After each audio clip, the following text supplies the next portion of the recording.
agarraron sorpresa el día de hoy. Estoy muy contento de estar aquí compartiendo con ustedes.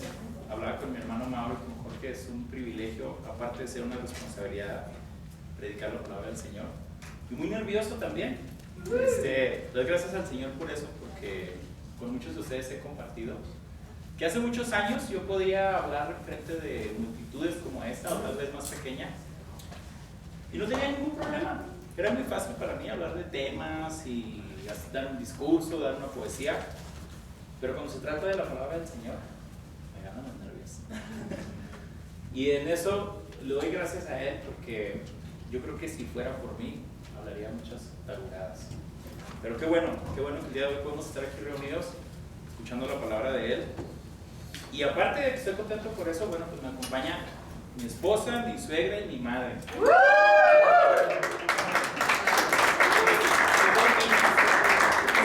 Prácticamente Denver se quedó sin mujeres. Las traje a todas. Pero bueno, pues no sé de dónde sacaron ese título, las mujeres todavía lo buscan. Pero no, gracias al Señor. Gracias al Señor. Gracias, porque vamos a ver tu Biblia. Y pues me encargaron una tarea bien difícil. Me dijo el pastor: ¿qué quieres predicar? ¿Quieres un tema libre o quieres seguirle con hechos? Le dije, pues me gustan los retos, vamos a seguirle con hechos. Me la puso difícil, dijo, vas a empezar en el 26. Y empiezo en el 26 y digo, híjola, pero no puedo empezar con esto. Como que no concuerda con lo que... O sea, se me figura hacer una introducción a la mitad. Entonces, no voy a entrar mucho al principio y prácticamente vamos a hablar de todo Hechos 13. Y obvio que es muy largo, lo vamos a leer todo, pero no lo puedo exponer todo porque nos llevaría meses. Pero vamos a ver algunos puntos en este capítulo. Y lo más importante que podemos destacar aquí es la predicación del apóstol Pablo. Una predicación que convierte, una predicación que trae luz, una predicación que se hace con autoridad y una predicación que vamos a observar que va desde el inicio hasta la resurrección de nuestro Señor. Que es algo en lo que todos deberíamos de hacer énfasis, ¿verdad? Somos hijos del Señor, somos predicadores de su palabra, somos hermanos en Cristo y tenemos la misma responsabilidad que el apóstol Pablo tenía junto con Bernabé, incluso parte con Juan. Entonces, no lo voy a leer muy despacio porque son bastantes versículos, pero me gustaría más que lo leyeran, que pusieran mucha atención, porque es una historia fenomenal y lo que sucede desde el inicio hasta el final es un punto en el que todos estamos ubicados. Entonces, vamos a leerlo. Mis hermanos están listos con el proyector. Y si no, creo que todos están en Biblia, ¿no? Hechos 13. Vamos a leer del 4 al 89, al 52. Vamos a leer como unos 48 versículos. Y otra vez vamos a hacerlo un poco breve. Bueno, lo vamos a leer rápido. Casi todos conocen este pasaje, muchos hemos leído el libro de los Hechos. Y vamos a empezar a partir del 4. Dice: ellos entonces, enviados por el Espíritu Santo, descendieron a Seleucia y de ahí navegaron a Chipre, y llegados a Salamina anunciaban la palabra de Dios en las sinagogas de los judíos. Tenían también a Juan de ayudante, Juan el apóstol, y habiendo atravesado toda la isla hasta Pafos, hallaron a cierto mago falso profeta judío llamado Barjesús, que estaba con el procónsul Sergio Paulo, varón prudente. Este, llamando a Bernabé y a Saulo, deseaba oír la palabra de Dios, o sea, el procónsul. Pero les resistía Elimas, el mago, pues así se traduce su nombre, Jesús se traduce a Elimas, procurando apartar de la fe al procónsul. Elimas no quería que el procónsul escuchara la palabra. Entonces Saulo, que también es Pablo, lleno del Espíritu Santo, fijando en él los ojos, dijo: oh, lleno de todo engaño y de toda maldad, hijo del diablo, enemigo de toda justicia, ¿no cesarás de trastornar los caminos rectos del Señor? Ahora pues, he aquí, la mano del Señor está contra ti, y serás ciego y no verás el sol por algún tiempo. E inmediatamente cayeron sobre él oscuridad y tinieblas, y andando alrededor buscaba a quien le condujese de la mano. Entonces el procónsul, viendo lo que había sucedido, creyó, maravillado de la doctrina del Señor. Vamos a hacer una pausa ahí. Aquí entramos a lo que es el capítulo 13. Fueron enviados por el Espíritu Santo Pablo, Bernabé, Juan los acompañaba. Le van a predicar al procónsul, pero ¿quién se atraviesa? El de siempre, ¿verdad? Utilizando un mago. Entonces, Pablo, imagínense, no practiquen esto en sus casas. Le dice al mago, te vas a quedar ciego. Entonces, no van a practicar eso en sus casas, por favor. Qué bueno que no tenemos ese poder, si no, imagínense dónde estaríamos todos ahorita cuando nos enojamos con los demás. Pero el Señor, en su misericordia, en su soberanía, le da el poder al apóstol Pablo, sabiendo que él utilizaría de una manera sabia el poder que él estaba dando, ¿sí? Yo no sé qué haría yo si se me diera este poder. A lo mejor ya mucha gente se hubiera quedado ciega también. Continuamos con el 13. Habiendo zarpado a Pafos, Pablo y sus compañeros arribaron a Perge de Pamfilia. Pero Juan, apartándose de ellos, volvió a Jerusalén. Ellos, pasando de Perge, llegaron a Antioquía de Pisidia y entraron en la sinagoga en un día de reposo y se sentaron. Y después de la lectura de la ley y de los profetas, los principales de la sinagoga mandaron a decirles: varones hermanos, si tenéis alguna palabra de exhortación para el pueblo, hablad. Entonces Pablo, levantándose, hecha señal de silencio con la mano, dijo, y aquí empieza lo bueno, este es el plato fuerte, y aquí es donde Pablo se les da una gran oportunidad. La semana pasada, ¿de qué hablábamos? A ver, ¿quién vino la semana pasada? De aprovechar las oportunidades, aprovechar el tiempo. Y el apóstol Pablo era alguien que no desaprovechaba ni un solo minuto. Él sabía para lo que estaba hecho, él sabía lo que el Señor le había mandado, y donde él lo ponía, donde él andaba, siempre estaba listo para predicar la palabra del Señor. Amén. Empezamos. Varones israelitas y los que teméis a Dios. Yo no me imagino de qué tamaño era la multitud. No sé cuántos eran, me imagino que eran bastantes. El Dios de este pueblo de Israel escogió a nuestros padres y enalteció al pueblo, siendo ellos extranjeros en tierra de Egipto, y con brazo levantando los sacó de ella. Y por un tiempo como de 40 años los soportó en el desierto. Y habiendo destruido 7 naciones en la tierra de Canaán, les dio en herencia su territorio. Después, como por 450 años, les dio jueces hasta el profeta Samuel. Luego pidieron rey, y Dios les dio a Saúl, hijo de Cis, varón de la tribu de Benjamín, por 40 años. Quitando les levantó por rey a David, de quien dio también testimonio diciendo: he hallado a David, hijo de Isaí, varón conforme a mi corazón, quien hará todo lo que yo quiero. De la descendencia de y conforme a la promesa, Dios levantó a Jesús por Salvador a Israel. Antes de su venida, predicó Juan el bautismo de arrepentimiento a todo el pueblo de Israel. Mas cuando Juan terminaba su carrera, dijo: ¿quién pensáis que soy? No soy yo él, mas he aquí viene tras mí uno de quien no soy digno de desatar el calzado de sus pies. Y continúa con su discurso, hablando con de nuevo la palabra de Dios. Varones, hermanos, hijos del linaje de Abraham, y los que entre vosotros teméis a Dios, a vosotros es enviada la palabra de esta salvación, porque los habitantes de Jerusalén y sus gobernantes, no conociendo a Jesús ni las palabras de los profetas que se leen todos los días de reposo, las cumplieron al condenarle.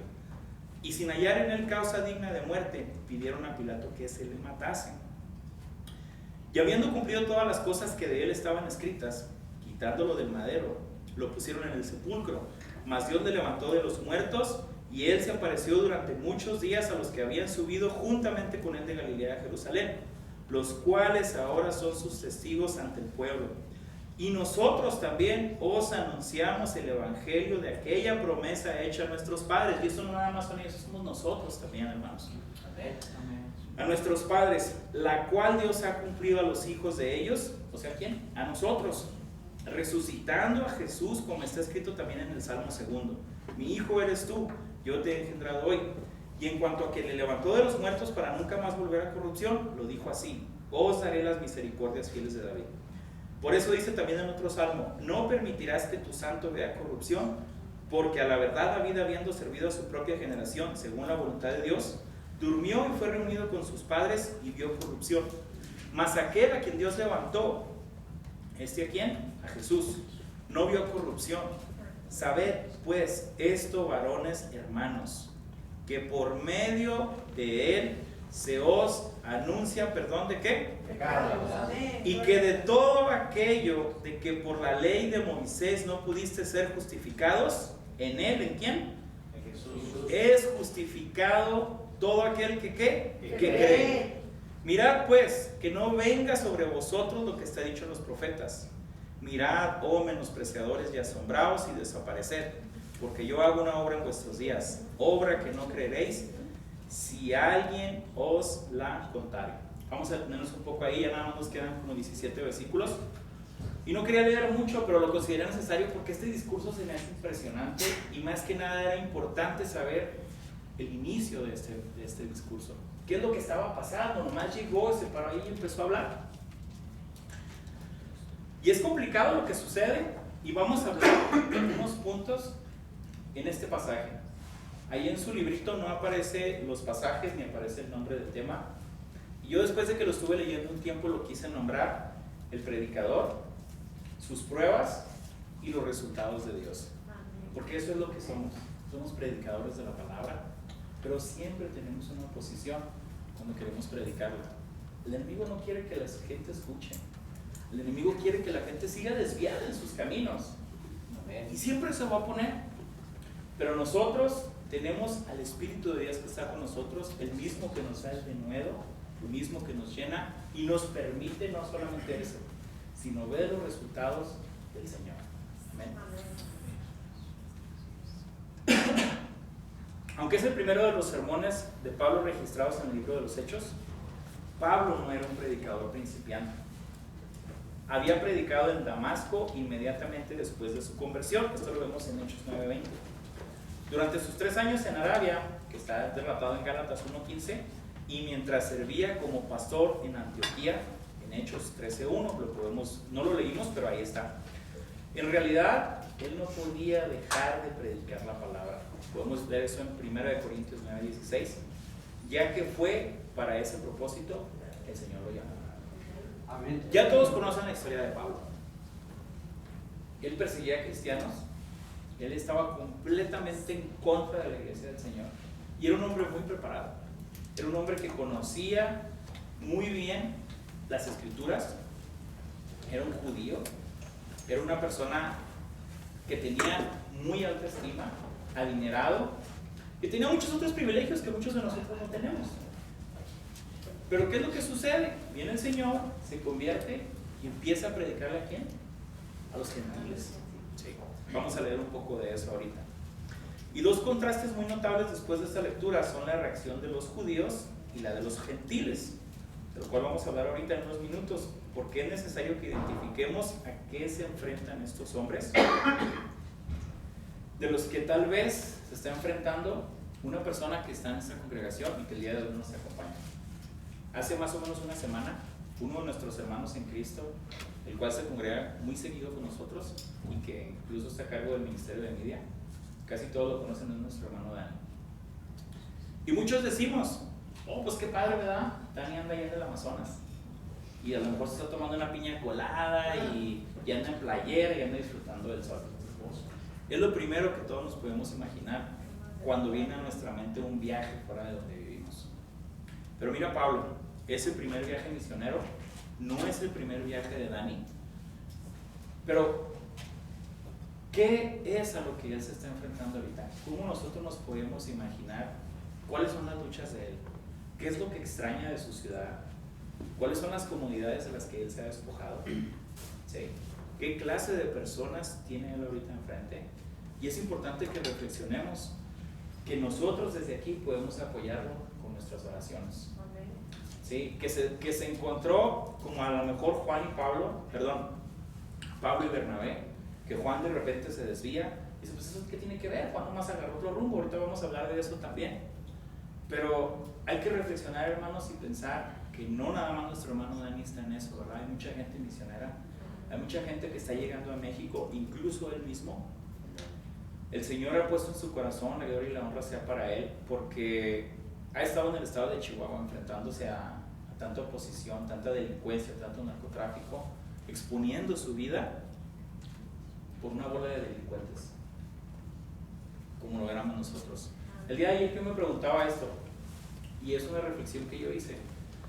Piensa en tus hijos y pregúntate a ti mismo, ¿tú darías a uno de tus hijos porque perdonaran a una bola de borrachos, delincuentes y parranderos? Es duro, ¿verdad? Yo creo que nadie podemos hacer eso, pero ese es el amor de Dios. Ese es el amor de Dios para con nosotros.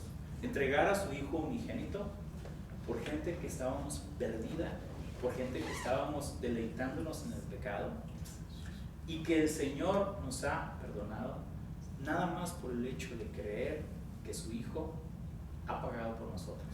De eso se trata este mensaje de Pablo hacia ellos. No es por lo que nosotros hacemos, ¿verdad? Se ha hablado muchas veces y a lo mejor no lo hemos entendido, a lo mejor sí. Pero, ¿de qué manera nosotros podemos agradecer como Pablo lo hizo? Decir, ¿sabes qué? Yo voy. ¿A eso me llamaste tú, Señor? Yo voy. Que me voy a topar con un mago, que los que están conmigo se van a ir, yo voy a seguir, Señor. Que le voy a predicar a una multitud y muchos se van a levantar en mi contra, yo voy a seguir, Señor. Que muchos no van a creer, yo voy a seguir, Señor. Pero ¿sabes qué? Dentro de eso hay muchos con los que vamos a empezar a hablar que sí van a creer, y no solamente van a creer, sino que van a tener hambre de más. Vámonos al versículo número 42. Cuando salieron ellos de la sinagoga de los judíos, los gentiles les rogaron que el día siguiente de reposo les hablasen de estas cosas. Y despedida la congregación, muchos de los judíos y de los prosélitos piadosos siguieron a Pablo y Bernabé, quienes hablándoles, o sea, Pablo y Bernabé, les persuadían a que perseverasen en la gracia de Dios. Los judíos prosélitos, ahí me detuve un poquito, eran gentiles que se convirtieron al judaísmo y se circuncidaron. O sea, en un principio eran gentiles, ellos no nacieron judíos como otros, ni crecieron judíos como los demás. El siguiente día de reposo se juntó casi toda la ciudad para oír la palabra de Dios. Imagínate que se predica en Logmo la palabra de Dios y al día siguiente tú ves allá afuera en un campo un montón de gente queriendo escuchar la palabra de Dios. Visualiza eso en tu momento, por favor. Dice, pero viendo los judíos la muchedumbre, se llenaron de celos y rebatían lo que Pablo decía, contradiciendo y blasfemando. Entonces Pablo y Bernabé, hablando con denuedo, dijeron, a vosotros a la verdad era necesario que se os hablase primero la palabra de Dios, mas puesto que la desecháis y no os juzgáis dignos de la vida eterna, he aquí nos volvemos a los gentiles, porque así nos ha mandado el Señor diciendo, te he puesto para la luz de los gentiles, a fin de que seas para salvación hasta lo último de la tierra. 48. Los gentiles oyendo esto se regocijaban y glorificaban la palabra del Señor, y creyeron todos los que estaban ordenados para la vida eterna. Y la palabra del Señor se difundía por toda aquella provincia.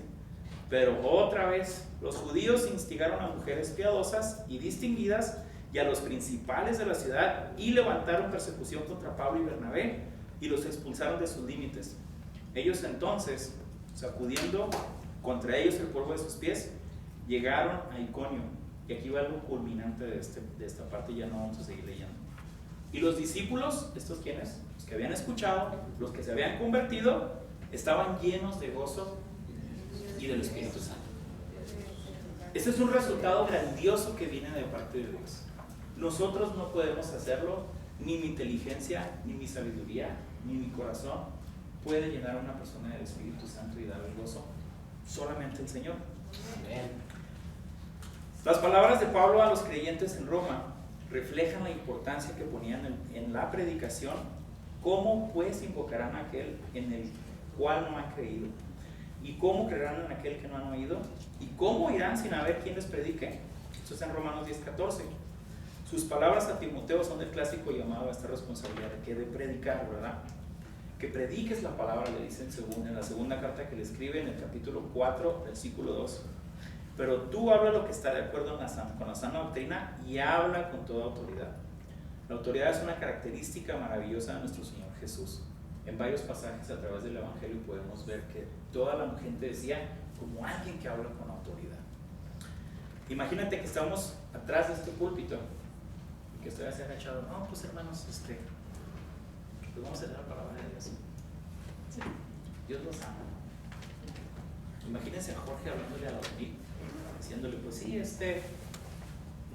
vamos a abrir el libro de Juan. O imagínense que un hermano como el hermano Armando Alducin no hubiera tenido esa valentía y ese coraje de sacar la Biblia y exponer la palabra delante de la gente. Tal vez muchos de nosotros todavía no estaríamos aquí congregándonos, porque nos visita el 23, 24 y 25 de junio y la gloria no es para Él, es para el Señor. Pero tiene que haber siervos que se dispongan, tiene que haber mujeres que se levanten y que digan: yo estoy dispuesta, yo estoy dispuesto porque tengo esa autoridad. Cuando tú eres hijo del Señor, cuando tú te has convertido en parte del reino, el Señor te ha dado esa autoridad de poder predicar la palabra. Mira con qué autoridad predica nuestro pastor Francisco Méndez. Mira con qué autoridad hablan grandes personas como John MacArthur, como es el único que se me viene a la mente. Ya se me dicen Juan Cartur, Adrian Rogers, ¿sí? Conocemos a mucha gente que Dios le ha dado esa autoridad. Mauro Meléndez, Jorge Mendoza, Alfredo, Agustín, Rafael. No se digan las mujeres, nuestra hermana Liliana, mi esposa Juliana. Gloria a Dios. Hermanos, Dios ha repartido esa autoridad entre sus hijos como un rey que le dice al príncipe: a partir de ahora tú tienes estos privilegios y tú puedes ir a decir a los demás de quién eres hijo y que tienes privilegios y que tienes autoridad sobre este pueblo. Amén. El Señor te ha dado esa misma autoridad a ti. Desafortunadamente muchos en la iglesia de hoy no tienen el mismo compromiso que tenía nuestro apóstol Pablo para predicar la palabra. Realmente hay una escasez de predicación bíblicamente sana y la mayoría de nosotros conocimos eso en el pasado. ¿Sí? La gente está cansada de lo mismo, por eso mucha gente no quiere regresar a la iglesia. Por eso mucha gente dice: no me interesa, mira, vamos esto. Es que no tengo ganas, es que voy a ver la novela, tengo otro compromiso, voy a ir al parque, y está bien, es bueno pasar tiempo con la familia. Pero la gente vive decepcionada de ir a una iglesia y escuchar en un púlpito consejos prácticos, escuchar en un púlpito propaganda y que aparte todavía se les siga manipulando. Aquí tenemos un ejemplo perfecto de una predicación que viene de parte del Señor usando a un apóstol.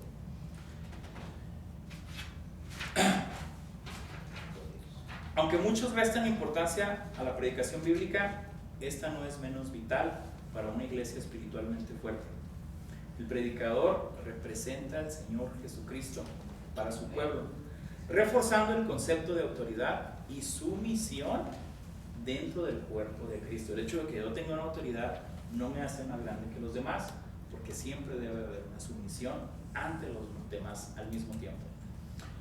Convertir la iglesia en un grupo de terapia o en un centro de entretenimiento socava esa autoridad. O sea, cuando yo traigo a la gente a través de un centro de entretenimiento, esa autoridad se acaba y me convierto en una persona autoritaria. Ya no hay autoridad. ¿Sí? El Nuevo Testamento resalta varias veces la importancia de predicar. Jesús le dijo a un posible seguidor: ve y anuncia el reino de Dios. Pablo le dijo a Timoteo: predica la palabra, que instes a tiempo y fuera de tiempo. Redarguye, reprende, exhorta con toda paciencia y doctrina. A los ancianos dice que gobiernen bien, que sean tenidos por dignos de doble honor, mayormente los que trabajan en predicar y enseñar. ¿Y qué más pasión que la de Pablo de predicar la palabra, verdad? Un ejemplo de pasión, un ejemplo de entrega al ministerio. Y los otros ejemplos que ya mencionamos, o los más conocidos entre nosotros: el doctor Armando Ducey, nuestro pastor Francisco Méndez, nuestro hermano Andrés, nuestro hermano Edwin, entre todos. ¿Sí? Ahora, vámonos a los puntos de quién es el predicador. Esto era nada más como una breve pasada por el contexto de lo que estamos hablando. Pero no me voy a tomar las horas. Me dijeron que nada más tenía 90 minutos, así que ya nada más nos quedan como unos 70. Vamos a ver las características de un predicador, porque es importante que el día de hoy hagamos un autoanálisis de nuestra vida y revisemos en dónde estamos parados, qué es lo que estamos haciendo con esto que se nos entregó y con esa autoridad que el Señor nos ha dado. Primero que nada, un predicador tiene que ser enviado por Dios. Esto lo vemos en Hechos 13:2. Dice la palabra: ministrando estos al Señor y ayunando, dijo el Espíritu Santo: apartadme a Bernabé y a Saulo para la obra que los he llamado. Número 4. Ellos entonces, enviados ¿por quién? Por el Espíritu Santo, descendieron a Seleucia y de ahí navegaron a Chipre. Número 47.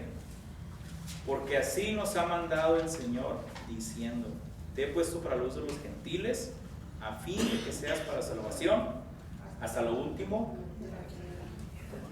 de la tierra. Gracias, Jorge. Un predicador tiene que ser enviado por Dios. Yo no puedo ir a predicar donde se me antoja, o yo no puedo ir a predicar pensando que porque yo voy a ir a predicar, la gente se va a convertir. Primer error que nosotros cometemos. Pienso que porque hablo bien, pienso que porque conozco la Biblia, puedo ir y hablarle a toda la gente y todos se van a convertir. Tengo que escuchar primero el llamado de mi Señor. Otra cosa, tiene autoridad. Versículo 16, lo que platicábamos ahorita, ¿verdad? Entonces Pablo, levantándose, echa señal de silencio con la mano. Imagínense otra vez, dijimos que habíamos juntado una multitud de aquel lado, ¿verdad? En un campo. Y está toda la gente ahí, todos hablando, y que yo traje unos burritos y yo traje unas sodas, otros en el teléfono. Y el apóstol Pablo se levanta y le hace así. Entonces la gente puede observar la autoridad que el mismo Señor le ha dado y empiezan a escuchar. Otra cosa, conoce la palabra y el plan de salvación. No puedo ir a predicarle a alguien si no conozco la palabra y si no conozco el plan de salvación. ¿Qué le voy a decir? ¿Qué le voy a decir a una persona si no conozco yo mismo el plan de salvación? ¿Qué mejor ejemplo? Versículo 17 al 44. Ahí está todo. Pablo conocía muy bien y estaba explicando detalle a detalle cómo la gente podía ser salva. Y otra, y una de las más importantes, no más que las otras, pero es muy importante, lleno del Espíritu Santo. Qué tremendo, ¿verdad? Amén. Versículo número 9. Entonces Saulo, que también es Pablo, lleno del Espíritu Santo, fijando en él los ojos. Versículo número 46. Entonces Pablo y Bernabé, hablando con denuedo, dijeron a vosotros la verdad es necesario que se os hablase primero la palabra de Dios, mas puesto que la desecháis y no os juzgáis dignos de la vida eterna, he aquí nos volvemos a los gentiles. Una persona no puede hablar con denuedo la palabra de Dios si no está llena del Espíritu Santo. No podemos. Entonces ya tenemos una descripción más o menos aquí de lo que es un predicador, y estamos hablando en específico de Pablo, aunque Bernabé lo acompañaba, y Bernabé también era buenísimo en lo que hacía. Él siempre le daba la oportunidad a Pablo. Aquí podemos ver que hay dos personas que tienen desarrollado un don de predicación, mas no quiere decir que lo tienen igual. Bernabé y Juan, que también estaba con ellos, cuando andaban juntos le decían a Pablo: ¿sabes qué? Échale tú. No sé si eres el más valiente, no sé si eres el que habla mejor, pero vamos a darle la chance a Pablo. No creo que tuvieran miedo, porque de todas maneras ahí andaban y sabían que se exponían a lo mismo que Pablo. Pero ¿qué sucede, hermanos? Ya tenemos eso, estoy lleno del Espíritu Santo, conozco la palabra y el plan de salvación, tengo autoridad y soy enviado por Dios. Ah, pues que sabe, ¿verdad? Todo va bien. Ya me envió el Señor, voy bien contento y voy a predicar. Y ya me dijo el Señor que vaya para allá. Pero, desafortunadamente, siempre hay alguien en medio buscando que tú y yo nos detengamos. Y no voy a mencionar su nombre porque todos lo conocen. Vinimos a hablar del Señor. La primera oposición en la que se encuentran es en el versículo 6 al 12. ¿Y cómo se llamaba este con el que se toparon? Jesús, ¿verdad? Elimas. ¿Elimas o Elimas? Elimas. Elimas. Sí. No quería que el procónsul se convirtiera. No quería que el procónsul escuchara la palabra del Señor. Y era un plan del Señor. Y él se iba a interponer. Entonces imagínate a Pablo diciendo: no, pues este mago está tremendo. Híjole, este mago se me hace que me puede acuchillar. Este mago se me hace que no me va a dejar ver al procónsul. Imagínate a una persona sin esta autoridad, con el temor de que el Señor no lo respalda, y se topa con una persona llamado a Jesús y no quiere que el procónsul lo escuchara. ¿Quién era el procónsul? Era una persona importante. Entonces, imagínate que tú vas a ir a hablarle ahorita a Donald Trump. ¿Sí? El Señor ya te dijo que le vayas a ir a hablar a Donald Trump y ya está la cita para hablar con él. Y te topas por ahí a una persona que no quiere que hable con él. Estamos hablando de una persona de mucha influencia. Una persona que en 100 días de su presidencia escribió más de 700 tweets de los cuales fueron pocos a los que hizo México. Pero toda la gente, especialmente el pueblo estadounidense, está nada más viendo a ver qué esta persona escribe, ¿sí? Imagínate que el día de mañana este señor empieza a glorificar al Señor Jesucristo. Entonces sí todos vamos a estar, ¿verdad? ¿Sí? Pero ¿qué es lo que pasa? Aquí estamos viendo algo muy parecido. A lo mejor no con esa magnitud, pero el procónsul era una persona de alta influencia y Bar Jesús, bueno, siendo usado Bar Jesús, se estaba oponiendo. Otra oposición que encontramos es que Juan se separa de ellos. Hermano, pero ¿eso qué tiene que ver? ¿Sí? ¿Cómo se sentiría mi hermano Jorge y Mauro? Les voy a hacer ejemplo de ellos porque están aquí. Si los mandaron juntos a hablar de Donald Trump. ¿Sí? Juntos, a ver, Jorge y Mauro van a ir a hablarle a Donald Trump otra vez. ¿Y saben qué? No estoy hablando más del presidente. Es mi presidente. Si él toma decisiones buenas o malas, es asunto de él. Lo respeto. Que no esté de acuerdo con él es punto y aparte. Pero vamos a seguir usando unos ejemplos que tenemos vivos. Que mandan a Jorge y a Mauro y a Juan Carlos junto con ellos ahí de chalán. Porque dice que Juan era el ayudante de ellos, ¿verdad? También. Y vamos muy bien los tres. Pero en la siguiente gasolinería, llegando ahí a Dallas, Texas, digo, ¿saben qué? Ahí se ven. Entonces, ¿qué tiene que ver? Se bajó Juan Carlos. Pero ya llevábamos una trayectoria. Dice en Hechos 15:38, y lo voy a leer rápidamente. Dice, pero a Pablo, bueno, voy a leer desde el 37, y Bernabé quería que llevasen consigo a Juan, el que tenía por sobrenombre Marcos. Pero a Pablo no le parecía bien llevar consigo al que se había apartado de ellos desde Panfilia y no había ido con ellos a la obra. O sea, no vamos a hablar de mal de Juan, pero estamos observando que algo pasó. Algo sucedió con Juan y tiene desánimo, hermanos. Si Mauro se te baja llegando ya a Atlanta, Georgia, vas a decir, híjole, pues ahora nomás voy solo, pues ¿qué está pasando? O estoy haciendo algo mal yo. O Mauro no tiene el entusiasmo, y Juan Carlos pues mucho menos, él se bajó desde Dallas, Texas. Además se bajó ahí en amarillo, porque ahí era donde más fácil se iba a regresar a Denver. Hermano, ¿cuántas veces algunos de nosotros vamos y a veces, y no lo tomen a mal mujeres, nuestra esposa nos dice, ya es bien tarde? No, te pregunto yo esto, y no vamos a echarle la culpa al enemigo, pero no sentimos de repente una posición en la que decimos, híjole, pero pues es que yo quería hablar de esta persona. O igual una mujer, sí, vamos a ir a visitar a la familia, el Señor puso en mi corazón que vaya, que les hable, y mi esposo dijo, es que va a estar el fútbol, yo no quiero ir. No podemos, siempre hay oposición que no nos permite seguir. Otra de las oposiciones más fuertes que vemos aquí es en el 45, donde los judíos se llenaron de celos, no les convenía.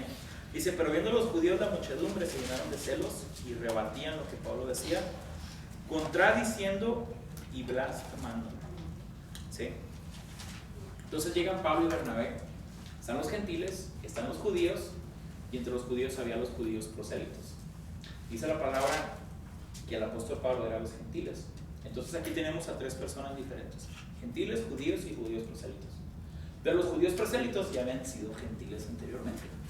Entonces no es que ellos tuvieran más oportunidad de ser convertidos, pero ya eran gentiles de por sí. Entonces Pablo lo manda con los gentiles se levantan, ellos contentos, aceptan al Señor, algunos prosélitos entre duda, pero parecía que sí, también está aquí escrito, pero los judíos dijeron, pues qué onda, nosotros qué, yo no creo, yo no quiero, y me levanto en contra. Número 50, y la cuarta oposición. Los judíos instagaron a mujeres piadosas y distinguidas y a los principales de la ciudad y levantaron persecución contra Pablo y Bernabé y los expulsaron de sus límites. Ya llegaron Jorge y Mauro a la Casa Blanca. Ya están ahí en Washington DC, ¿sí, verdad? Ya están ahí. Ya van a hablar con el señor Donald Trump. Pero resulta que por ahí hay algunas personas influyentes que se han levantado porque los judíos dijeron, aguas con estos dos. No nomás porque son mexicanos, porque comen picante, sino porque vienen a hablarle a Donald Trump, traen un mensaje para él y nosotros tenemos que expulsarlos. Pero para esto ya era tarde. Ya ellos habían dado el mensaje a Donald Trump, a las demás personas, Y cuando Jorge y Mauro se enteran, dicen, bueno, nos vemos. Si ustedes no quisieron, ellos sí quisieron. Ahora están llenos del Espíritu Santo. Ahora hay una conversión. Hay gente que ha sido perdonada de pecados. Y ustedes que no aceptaron, tienen un camino para allá. Ahí nos vemos. Lo que parecía o lo que fue una oposición, que sí lo fue, no los detuvo. Todos estos detalles no detuvieron a Pablo y Bernabé. Juan, ¿por qué se fue? ¿Quién sabe? Pero el plan de Dios se cumplió y se le habló a quien se le tenía que dar la palabra. ¿Cuáles fueron los resultados de esto? Y antes de pasar a los resultados, y hablando de oposición, ¿no tienen ustedes idea de las cosas a las que yo me enfrenté en los últimos días para poder llegar aquí este domingo? Estuve a punto de decir, Señor, yo no puedo. Vamos a hablar con Jorge, vamos a hablar con Mauro. Ellos tienen la preparación o tal vez tengan un tema y ellos lo pueden hacer. Pero le doy gracias a Dios que no fue por mí. Le doy gracias a Dios que años atrás, si a mí se me hubiera comisionado algo, hubiera tirado la toalla. ¿Sí? Es Él el que hizo la obra, es Él el que puso los medios, y es Él el que permitió que el día de hoy estemos hablando de esto. Amén. Los resultados de Dios. Vimos el primero, que es que el procónsul creyó. 42, cuando salieron ellos de la sinagoga de los judíos, los gentiles les rogaron que el día siguiente del reposo les hablasen de estas cosas. O sea, ya había gente con hambre de que les siguieran hablando. ¿Okay? Versículo número 43, fueron persistentes. Y despedida la congregación, muchos de los judíos y de los prosélitos piadosos siguieron a Pablo y Bernabé. O sea, ya había gente persistente en la palabra del Señor. Sí, pero desafortunadamente otro de los resultados que hubo es que muchos estaban profesando de la fe. Y quiero hacer énfasis en esto, hermanos. 43b dice, siguieron a Pablo y Bernabé, quienes hablándoles les persuadían a que perseverasen en la gracia de Dios. Algunos de la multitud que oyeron el sermón de Pablo, al parecer, estaban profesando creer.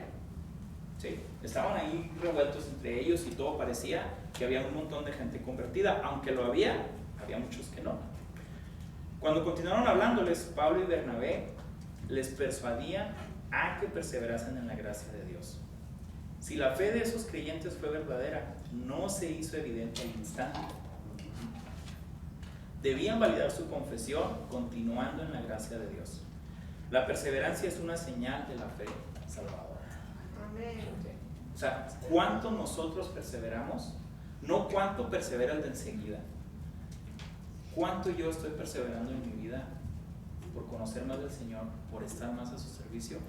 Es lo que manifiesta una señal de una fe salvadora. Yo me puedo autoexaminar, hermanos. Yo puedo saber dónde estoy parado. Yo puedo saber qué es lo que está pasando con mi vida conforme a mi perseverancia. Yo no puedo medir la perseverancia de nadie más que la mía. Y eso es entre el Señor y yo. El apóstol Juan describe a aquellos cuya fe no era verdadera, cómo salieron de nosotros, mas no eran de nosotros. Pero salieron para manifestarse que no todos son de nosotros. Imagínate, una congregación en la que hay gente que no es de nosotros. Y es triste, pero es una realidad que tenemos que entender, que tenemos que aceptar y que tenemos que empezar a preguntarnos, ¿no soy yo uno de ellos? ¿Sí? ¿Estoy perseverando realmente? Nuestro Señor también resaltó la perseverancia como la señal de la fe salvadora. Dijo entonces a los judíos que habían creído en Él, si vosotros permanecéis en mi palabra, seréis verdaderamente mis discípulos. Juan 8:31. Esta es la señal de las verdaderas ramas que moran en la vida.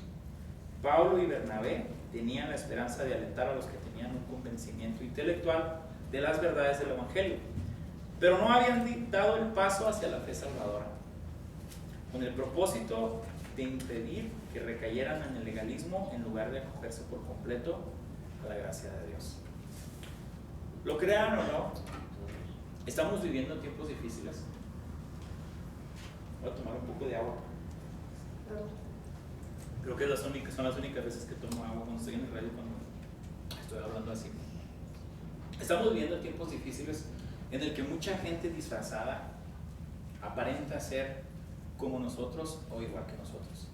Ya hablamos que una de las características es la perseverancia de nosotros en Cristo, ¿sí? Pero ¿qué es lo que sucede? Que aún hay gente todavía esperando, aún hay gente todavía esforzándose, no en perseverar en el Señor, sino en hacer las buenas obras para agradar a Dios, creyendo que es el único camino para poder estar en su presencia cuando nos despegamos de este cuerpo. Mira qué precioso esta parte de la Biblia, en donde Pablo y Bernabé le dicen a los que estaban ahí: anden en la gracia del Señor. Jesús viene por el perdón de pecados. No somos nosotros los que podemos, no los merecemos, hermanos. ¿Qué cosa yo puedo hacer delante de los hombres que esté bien? Muchos me van a ver bien, otros me van a ver mal, unos me van a juzgar, otros me van a alabar, pero nunca voy a poder estar bien. Y un ejemplo tan vivo es el Señor Jesús, siendo el perfecto, no cometiendo pecado, lo crucificaron. Entonces imagínate el concepto que la gente tiene de nosotros, si es el concepto que tenían del Señor Jesús. Y no estoy diciendo que llegues a la casa y te pegues en la pared y soy malo. Mejor llega a tu casa y dile: Señor, gracias porque aún con mis pecados, gracias porque aún siendo quien soy, tú me has aceptado, tú me has perdonado y me has llamado tu hijo. El último resultado que vemos aquí, o que yo alcancé a ver, aunque hay muchos, versículo número 52. Y los discípulos estaban llenos de gozo y del Espíritu Santo.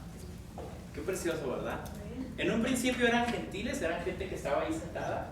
Y en el versículo 52, después de que perseveraron, después de que permanecieron, después de que decían: dinos más, se convirtieron ya no nada más en creyentes, sino en discípulos llenos del Espíritu Santo. ¿Quiénes somos, hermanos? ¿Quiénes somos? ¿A qué es a lo que fuimos llamados? ¿Cómo está nuestra fe? ¿En qué es en lo que estamos perseverando? ¿Sí? ¿Cuántos de nosotros estamos dispuestos a hacer lo que nuestro hermano Dani está haciendo? ¿Cuántos de nosotros hemos creído verdaderamente en el Señor Jesús?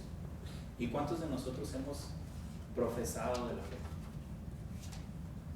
Es tiempo que hagamos un autoanálisis, que podamos revisar en nuestra vida qué es lo que el Señor ha hecho por nosotros y de qué manera nosotros estamos correspondiendo a ese merecido favor. Decíamos en un inicio: ¿quién de nosotros arrojaría a uno de nuestros hijos? ¿O quién daría la vida de uno de nuestros hijos? Yo no me imagino entregando a Victoria por 15 violadores. ¿Sí? O sea, yo no me imagino entregando a Valentina por 10 borrachos que mataron a alguien en un accidente. Pero sí me imagino y creo que hay un Dios que entregó a su hijo. ¿Qué es lo que tú crees de él? ¿Qué es lo que tú piensas del Señor Jesús? ¿De qué manera tú ves a Pablo y de qué manera tú piensas que ahorita nuestro hermano en esta vida? Nosotros tenemos el poder y la confianza de que creemos en un Dios vivo y de que Él es el único que puede pagar por nosotros, entregando a su hijo de la manera en que lo hizo. ¿Cuáles son los resultados que vamos a ver? Vamos a ver diferentes resultados, pero son del Señor. ¿A cuáles pruebas nos vamos a enfrentar? A muchas. Pero eso es lo que conlleva ser un cristiano. Que nos corran de una ciudad, que se levante gente en contra de nosotros, que no se nos permita predicar donde el Señor nos manda, que incluso en la misma ciudad, cuando tenemos la intención de hacer algo bueno, el enemigo se levanta en contra de nosotros. Pero mira a este par de hombres llenos del Espíritu Santo, con la autoridad que el Señor le ha dado a ellos y que nos ha dado a nosotros, se aventaron y dijeron: yo voy. Qué ejemplo tan grande podemos observar y qué ejemplo tan grande podemos imitar. Dijo el apóstol Pablo: sed imitadores de mí como yo de Cristo. Él ya tomó el primer paso, él ya dijo: yo voy a seguir a Jesús. Nosotros podemos dar el segundo diciendo: nosotros vamos a seguir a Pablo, o nosotros vamos a seguir a Jesús. Va a ser como predicando la palabra, sabiendo que nos vamos a enfrentar a luchas, sabiendo que va a haber oposición, pero también estando seguros que el Señor nos respalda y que los resultados son solamente de Él, no míos.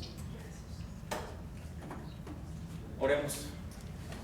Padre, gracias te damos en esta tarde. Señor, porque tú nos has puesto en medio de los hombres para predicar tu palabra. Y estamos completamente seguros, Señor, de que habrá un resultado que va a ser tuyo. Usa este vaso, Señor. Usa a cada uno de mis hermanos en donde a ti te place. Y ayúdanos, Señor, a que si no los acompañamos, Señor, a que si nos bajamos a medio camino, cuando menos desde nuestro hogar estemos orando por ellos. Padre, recordando que tú entregaste a tu Hijo por nosotros y que, Señor, ahora nosotros gozamos de esa vida eterna. Padre, gracias porque nos amas, porque nos alimentas, porque nos das un lugar donde congregarnos y porque has levantado a más de uno entre nosotros, Señor, no nada más a predicar la palabra, sino a llevarla a otras naciones. Señor, si en alguno de nosotros has puesto este corazón, que no sigamos perdiendo el tiempo, sino que nos levantemos ahora, Padre, respaldados por ti, para llevar tu palabra donde tú quieres que la llevemos. Te damos gracias por tu palabra y por este servicio glorioso, Señor, que nos permites tener en un atardecer precioso, con lluvia y con un clima, Señor, que mucha gente desea. Nuestros estómagos, Señor, están llenos, estamos cubiertos de ropa, hay policías afuera protegiéndonos, Señor, y hay muchas cosas y muchos privilegios de los que gozamos que mucha gente no tiene, pero tenemos uno más grande: tu mirada en cada uno de nosotros y tu amor. Gracias, Padre, alabado sea tu santo y poderoso nombre. Gracias, Señor, en el nombre de Jesús. Hermano, yo te invito a que si el día de hoy no estás seguro de qué es lo que está pasando en tu vida, que si no estás seguro y si sigues creyendo que es por tus obras que vas a estar delante del Señor, te invito a que te rindas a Él y me acompañes en esta tarde. Padre poderoso, gracias. Creo en ti, creo en que tu Hijo ha venido a pagar por mis pecados y que es el único camino para estar junto de ti más adelante, Padre. Creo en que fue engendrado en una virgen, que murió en una cruz por mí y que resucitó al tercer día y que está sentado a tu derecha y que esa sangre que fue derramada en la cruz fue para lavar toda la suciedad de la que yo estaba allí. Me arrepiento, Señor, de cada uno de mis males y te pido en el nombre de tu Hijo Jesús que me perdones y que pongas mi nombre en ese libro de la vida. Gracias, Padre, gracias por amarme con ese amor inmenso y por guiarme a través de tu Espíritu, Señor, y que el día de hoy, Padre, yo pueda vivir libre de todo pecado y sobre todo confiando en ti, Señor, poniendo mi vida en tus manos y entregándote todo mi ser, todo mi alma y todo mi corazón. Señor, que a partir de ahora yo te ame con todo lo que tengo y que pueda siempre, Señor, exaltar tu santo y poderoso nombre donde yo esté y que la luz de tu Hijo Jesucristo brille en mí a donde quiera que yo vaya. Gracias, Padre, en el nombre de Jesús. Amén. Hermanos, muchas gracias.